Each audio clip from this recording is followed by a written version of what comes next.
लेकिन जब वैराग्य की बात उस दिमाग में गई, ज्ञान का चमका ही लगता है, आदमी को एक ही वचन उसके जीवन को बदल देता है। इसीलिए सत्संग में कहते हैं संत लोग कि सत्संग में जब बैठते हो तो आंखें खुले, हृदय के कपाट खुले रखो और कानों को खुले रखो।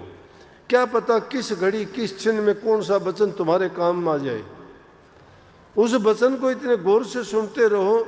सबके लिए एक वचन नहीं होता।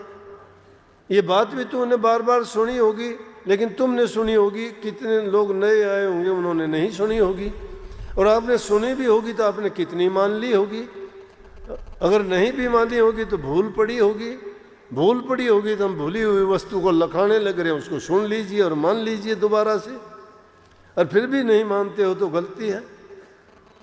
उसने कथा सुनी, सुन के बैराग लग गया कि वाकई में बात तो बड़ी अच्छी कहता है, ये माया साथ नहीं जानी, ये कारोबार हमारे जो हम करते हैं जिसके लिए पूरी जिंदगी अपनी लगा देते हैं, ये भी हमारे साथ कुछ चलने वाला नहीं है। संसार के पदार्थ सब यहीं रह जाएंगे। ये संसार के पदार्थों में सुख नहीं है कहीं भी। जिसको देखोगे कुछ समय के लिए हमें अच्छा लगता है, लेकिन अंत जब देखोगे तो उसका बुरा ही निकलता है। यहाँ धन वाले भी सुखी नहीं हैं, बिना धन वाले तो दुखी ही हैं। यहाँ बड़े परिवार वाले भी बड़े दुखी हैं, कोर्ट और कचहरियों में ही उनकी जिंदगी बीतती है। कोठी बंगले कारों वालों भी कहते हैं कि हम बहुत दुखी हैं संसार में। धन के पीछे भागने वाले भी कहते हैं कि हम कारोबार से बड़े दुखी हैं, फुर्सत ही नहीं मिलती, क्या करें। सुखी कौन है? सुखी संत का दास है, जिसको संतोष आ गया है, जिसने अपनी कामनाओं पर काबू कर लिया है, जिसकी ज़रूरतें बहुत कम हो गई हैं, जिसने उस सत्य को जान लिया है, गुरु के ज्ञान को पहचान लिया है। उस गुरु ज्ञान को जिसने अंतर में उतार लिया, उसके अंतर के पड़ते अपने आप खुल गए। गुरु से मांग करते हैं कि अंतर दर्शन दीजिए, बाहर के दर्शन तो करो पहले। अरे बाहर का गुरु तो तुम्हें अच्छा नहीं लगता, अंतर दर्शन कहाँ से होंगे? अंतर में दर्शन वही देगा, पहले बाहर के गुरु को तो अपना लीजिए, उससे प्यार का नाता जोड़िए, दृढ़ निश्चय और विश्वास लाइए, पूरी श्रद्धा के साथ उनके साथ मेल मिलाप करिए। गुरु से कर मेल गंवारा, क्या सोचत बारंबारा। जब दर्पण लागी काई तो फिर दर्श कहाँ से पाई। गुरु के साथ ऐसा मेल करो। गुरु से तो मेल नहीं है, गुरु से कपट की बातें करते रहते हो, धोखा करते हो, समझते गुरु को तो पता ही नहीं है, गुरु मूर्ख है, इसके सामने कुछ भी कह दो और गुरु तुम्हारी मान लेगा। ये नहीं, अरे गुरु तो पर्दा डालता है, तू कहता रहे कुछ भी, गुरु जानता है सब। तू समझता है कि गुरु नहीं जानता, तू चालाक और होशियार बनता है, गुरु जानता है, लेकिन गुरु तेरा पर्दा नहीं खोलेगा और वही पर्दा तुझे मार देगा। क्योंकि तू कपट करते करते हमेशा उसी कपट में और ज़्यादा पक्का हो जाएगा। गुरु नहीं जानता, गुरु को नहीं पता।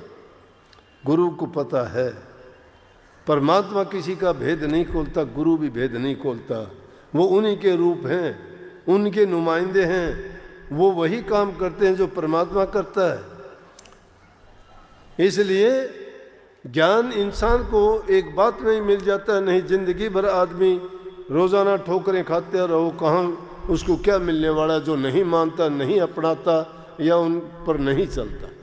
उस आदमी ने ज्ञान बैराग की बातें सुनी, बाहर निकला, उसने सोचा घोड़ा बेकार है, ये और लोग क्या सब घोड़ा रखे हुए हैं, घोड़ा छोड़ दिया।